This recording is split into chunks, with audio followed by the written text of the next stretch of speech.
I find it amazing that there are people जो अपने इस पेन पे हंस भी सकते हैं और उस पर स्टैंड अप कॉमेडी भी बना सकते हैं और दुनिया से उसको शेयर भी कर सकते हैं.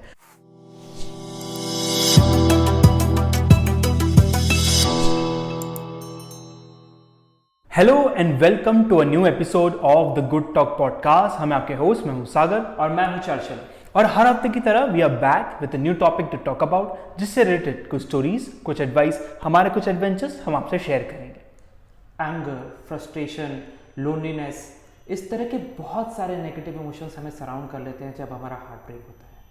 जब दिल टूटता है तो कुछ भी अच्छा नहीं लगता. ऐसा लगता है कि ये पेन कभी ख़त्म ही नहीं होगा. बट क्या इस अंधेरी टनल के आगे कोई उजाला है?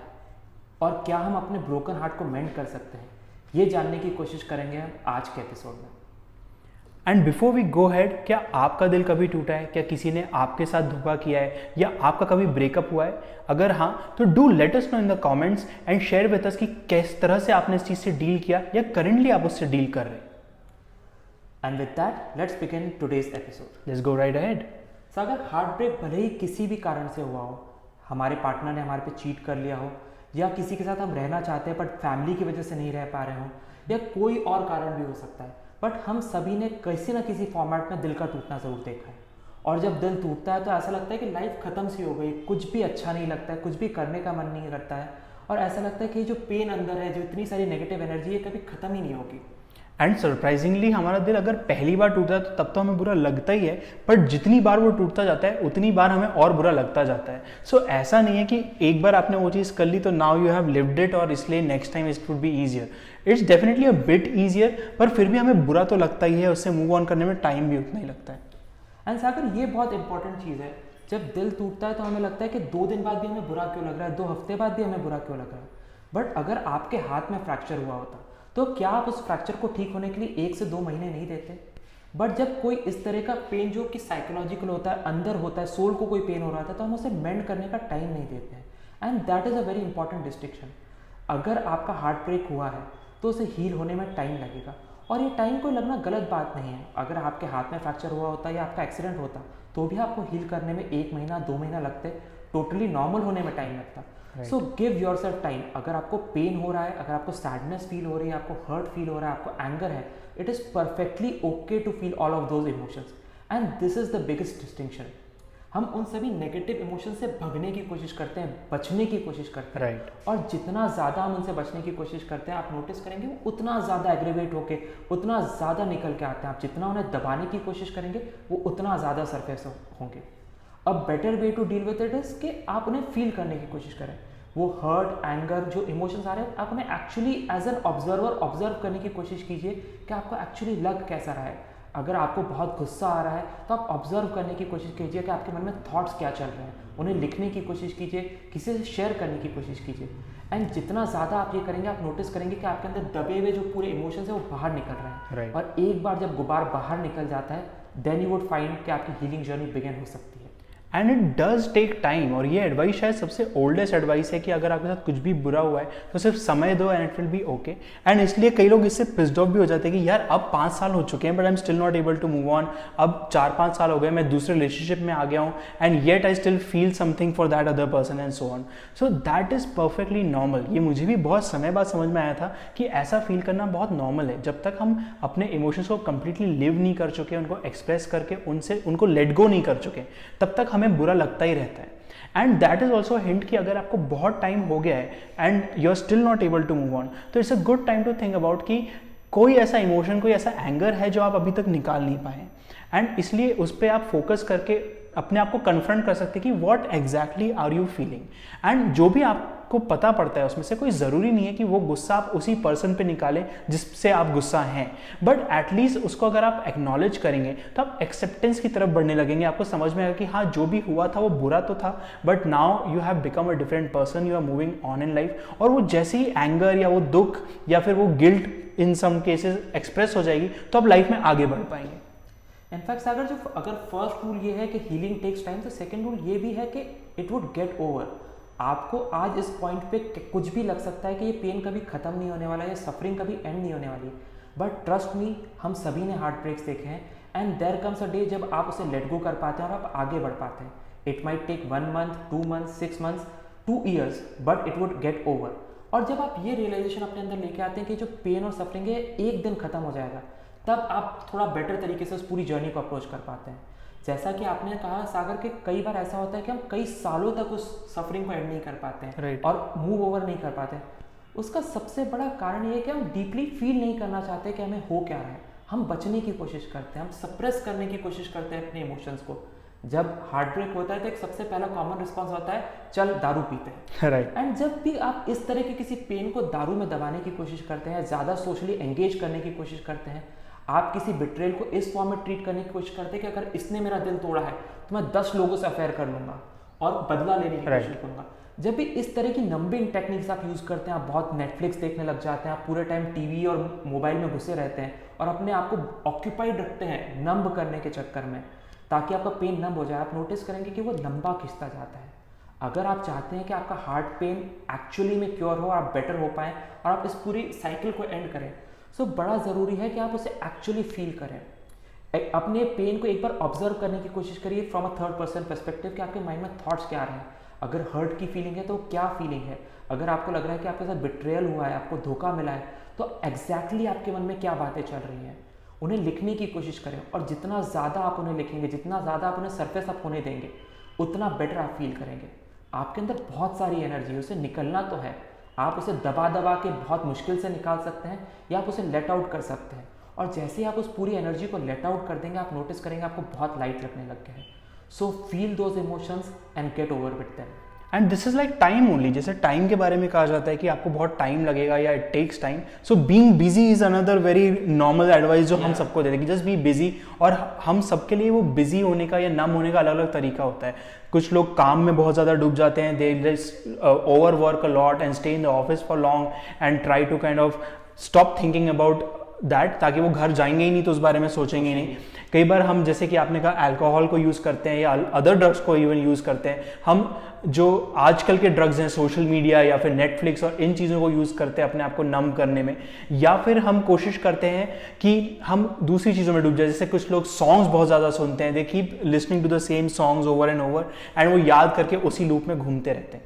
सो a lot of different techniques हम यूज़ करते हैं इस पेन को नम करने में। बट फिजिकल पेन यहाँ पे आपको एक गाइडेंस देता है कि अगर आपको कोई फिजिकल पेन है, वो फिजिकल पेन आप जितनी देर तक इग्नोर करते रहेंगे वो उतना वर्स होता जाएगा, बिकॉज उसको आप इग्नोर कर रहे हैं, उसको आप दबाते जा रहे हैं।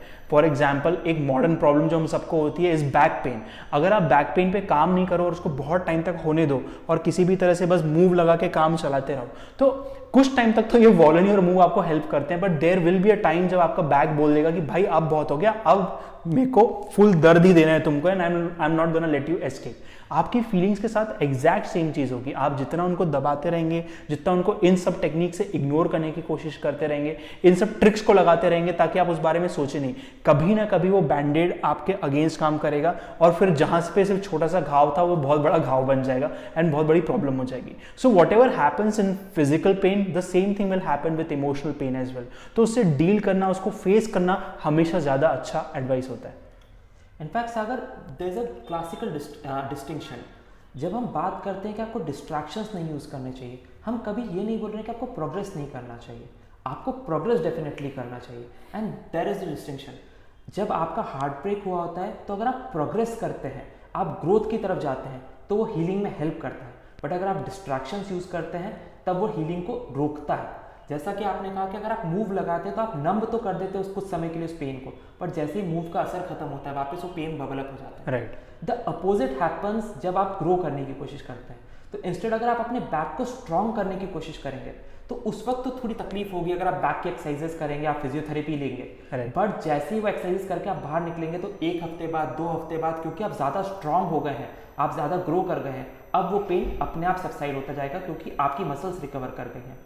एंड यहीं पर डिस्टिंक्शन आता है। अगर आप इस तरह के किसी हार्ट ब्रेक से स्ट्रगल कर रहे हैं, आपका दिल टूटा है, तो अपने आप को ग्रो करने की कोशिश कीजिए, अपने ऊपर वर्क करने की कोशिश कीजिए, अपनी बॉडी पे, अपने माइंड पे, अपने सोल पे वर्क करने की कोशिश कीजिए, मेडिटेट करने की कोशिश कीजिए, योगा करने की कोशिश कीजिए। कोई भी ऐसा तरीका जिससे आप बेटर पर्सन बन सकते हैं वो करने की कोशिश कीजिए। और जितना ज़्यादा आप ये करेंगे, आप नोटिस करेंगे कि अब आपके अंदर एक कॉन्फिडेंस है, आपकी सेल्फ इमेज थोड़ी सी ऊपर उठ जाती है क्योंकि आपको लगता है you are a better person and you can invite better people in your life. And ये बहुत बड़ा डिस्टिंक्शन है। आपको डिस्ट्रैक्शन से बचना है, पर अपने आप को इस तरह से इन्वॉल्व करना है ताकि आप ग्रो कर सके।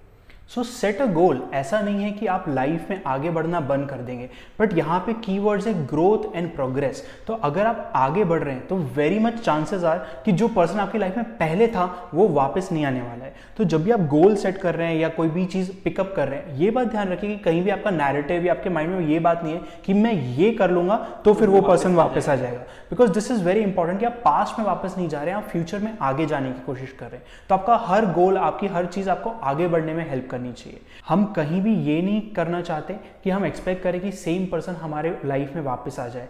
ऐसा करना आपके लिए डिफिकल्ट तो होगा ही, अगर वो हो भी जाएगा तो भी आपको अच्छा नहीं लगेगा। So when we talk about setting goals and progressing in life, it simply means कि आप खुद पे काम करके अपने आप को बेटर कर रहे हैं while you wait for the right person to arrive in your life. And Sagar, ये बहुत ज़रूरी भी है। अगर हम उसी पर्सन को इम्प्रेस करने के लिए, उसी को वापस लाने के लिए कोशिश करें तो हम एक फ्लॉड गोल की तरफ वर्क कर रहे हैं। राइट। ऐसा हो सकता है कि फ्यूचर में आप उस पर्सन से वापस मिले और आप दोनों ग्रो कर चुके हैं और अब आप उस जगह जहाँ आप एक साथ हो सकते हैं, बट उसी पर्सन को वापस लाने की जो कोशिश होती है उसमें लिया गया हर एक्शन आपको गलत डायरेक्शन में ही लेके जाएगा, क्योंकि आपका गोल ही गलत है। सो ज़रूर ध्यान रखिए कि आप अपने आप को बेहतर बना रहे हैं ताकि आपको एक बेहतर इंसान मिल सके। हो सकता है समय के साथ वही इंसान बेहतर होकर आपको मिल जाए, but that should not be a desired outcome. एक और चीज़ सागर मुझे जो लगती है वो ये होता है कि जब भी आप इस तरह के किसी ब्रेकअप से, हार्ट ब्रेक से डील करते हैं, और पर्टिकुलरली अगर आपको किसी ने चीट किया होता है, तो आपके अंदर बहुत ज़्यादा एनर्जी रहती है। वो एनर्जी हम एक्सप्रेस करते हैं in the form of anger, hurt या किस तरह के नेगेटिव इमोशंस में। बट अगर आप नोटिस करेंगे तो energy in itself is neither positive not negative.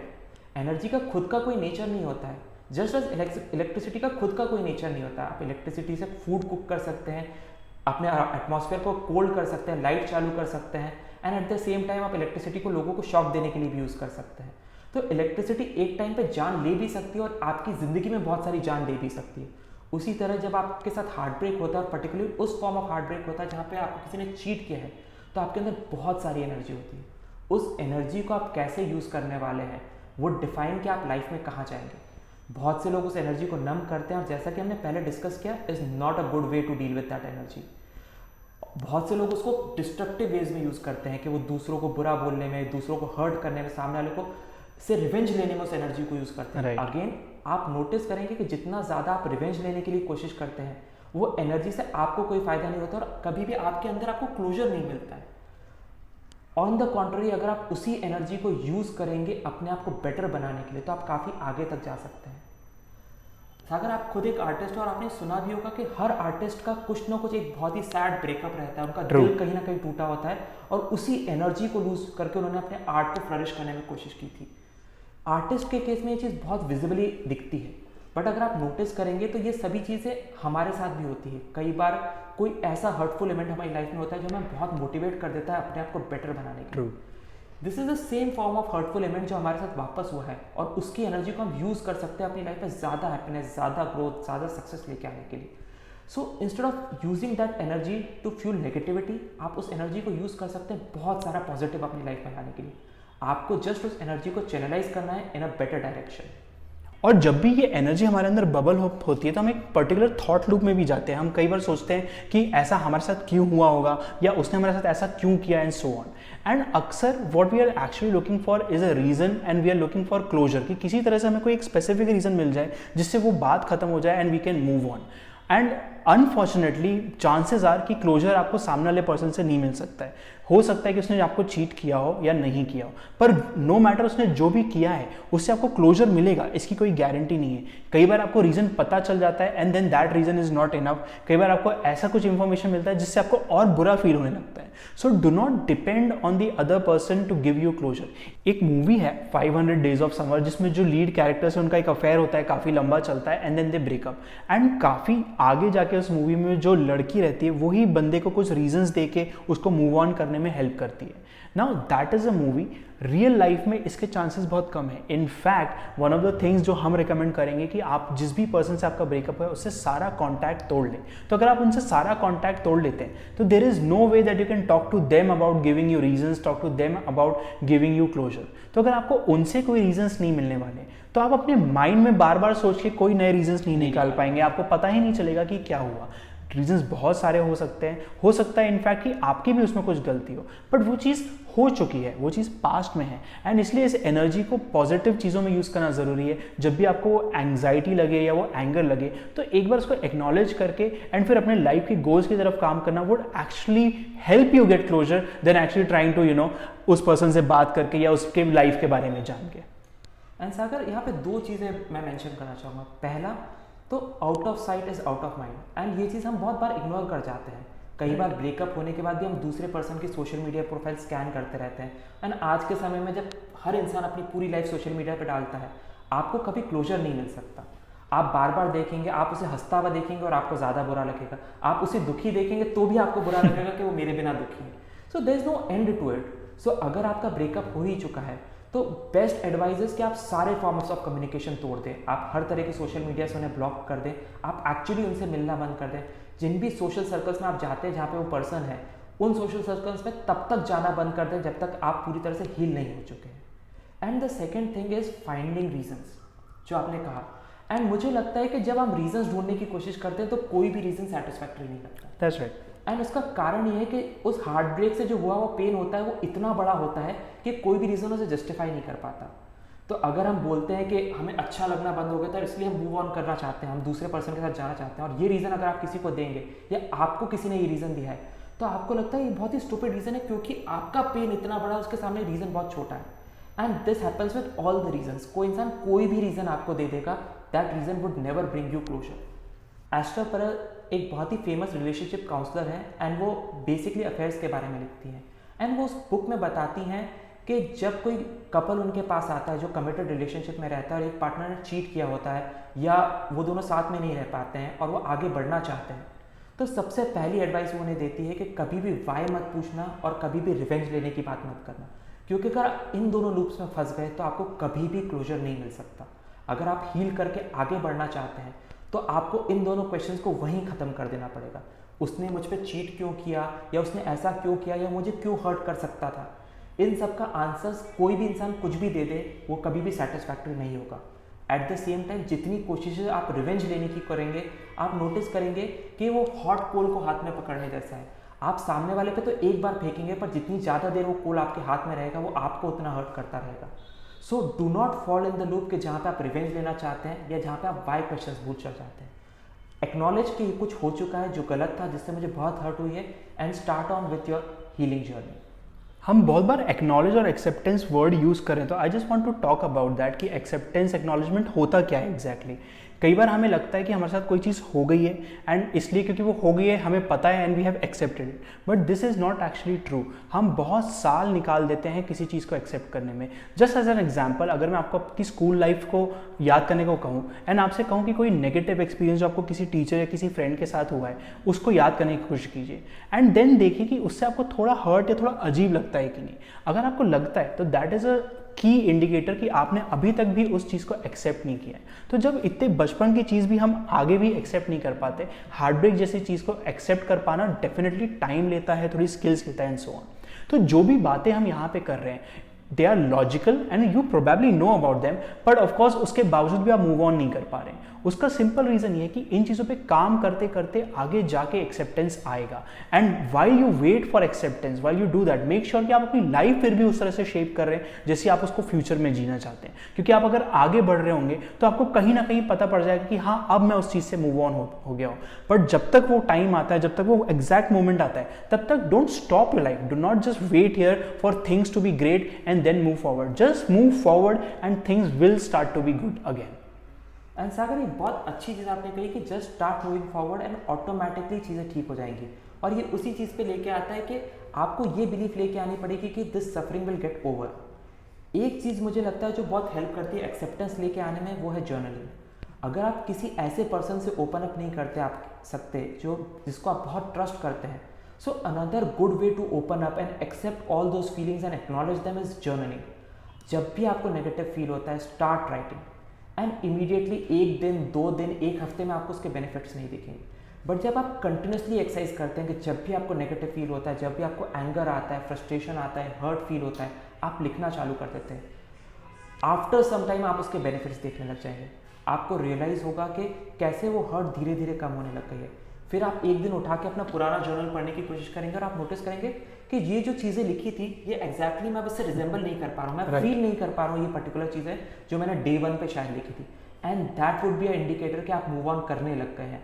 And after few months आपको जर्नल लिखने के मौके काफ़ी कम मिलेंगे। And then there would come a time जब आप एक्चुअली उस जर्नल को उठा के फेंक पाएंगे, क्योंकि आपको रियलाइज होगा कि आप कंप्लीटली मूव ऑन कर चुके हैं। Right. So use this technique. अगर आपको बहुत हर्ट फील होता है, बहुत एंगर फील होता है, स्टार्ट मेकिंग अ जर्नल जहाँ पे जब भी आपको बुरा लगे आप लिखते हैं। And you can do other things as well. हम अक्सर जब पास्ट को याद करते हैं तो कोशिश करते हैं कि हम उसकी पॉजिटिव या अच्छी बातें याद करें। हम क्यों कहते हैं कि चाइल्डहुड सबसे अच्छा था? क्योंकि हमें उसकी सिर्फ अच्छी ही चीज़ें याद आती हैं। तो अगर आपके साथ हार्ट ब्रेक हुआ भी है तो अंटिल दैट पॉइंट उसके पहले आपकी रिलेशनशिप जैसी भी थी वो मोमेंट्स आपको अच्छे लगे होंगे।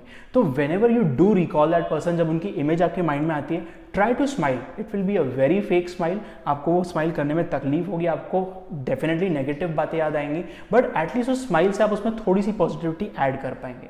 And I find it amazing that there are people जो अपने इस पेन पे हंस भी सकते हैं और उस पर स्टैंड अप कॉमेडी भी बना सकते हैं और दुनिया से उसको शेयर भी कर सकते हैं। तो the best thing you can do is to laugh at your own pain. आपके साथ अगर ऐसे दोस्त हैं जिनके साथ बैठ के बात कर सकते हैं इस बारे में और हंस सकते हैं कि हाँ यार देखो कैसा हो गया हमारे साथ, या फिर आप ऑनलाइन जाके स्टैंड अप कॉमिक्स को देख सकते हैं जो ऑलरेडी अपनी ब्रेकअप्स के बारे में बात करके उसको फनी बना के आपके साथ शेयर कर रहे हैं।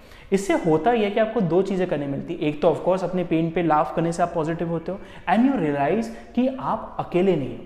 देर are other people who are going through almost the same thing जो आपके साथ हुआ। आपका एक्सपीरियंस आपके लिए यूनिक तो है बट इतना भी यूनिक नहीं है कि दुनिया में सिर्फ आपके साथ ही ये बुरा हुआ है। एंड दैट ऑल्सो आपको बहुत सारी पीस मिलती है, उससे शांति मिलती है और आपको लगता है कि हाँ चलो ठीक है बुरा तो हुआ पर इतना भी बुरा नहीं हुआ और सिर्फ मेरे साथ नहीं हुआ। एंड सागर, आपने जो पूरी बात की उसको एक सिंपल सेंटेंस में भी कहा जा सकता है। You can be sad that it ended but at the same time you can be very happy that it happened. आप हैप्पी भी हो सकते हैं कि वो बहुत सारे हैप्पी मोमेंट्स आपको जीने का मौका मिला था and you can be grateful about that. And one last thing जो आई होप बहुत लोगों को होप देगा इज दिस सिंपल स्टेटमेंट जो मैंने एक यूट्यूब के गाने से चुराई है, एंड दैट इज कि a heart that is broken is a heart that is open. अगर आपका दिल टूटा है तो अब उस दिल में किसी और के लिए जगह है। हो सकता है आपको करेंटली लग रहा हो कि नहीं मेरे दिल में मैं कभी किसी को जगह नहीं दूंगा, and that is completely fine. I hope कि 1 year down the line, 2 years down the line, 5 years down the line, जब आप अपनी लाइफ वहां ले जा चुके होंगे जहां आप उसको ले जाना चाहते थे, you will run into someone जो आपके लिए सही होगा, जो आपके लिए परफेक्ट होगा। And with that hope we come to an end of this episode.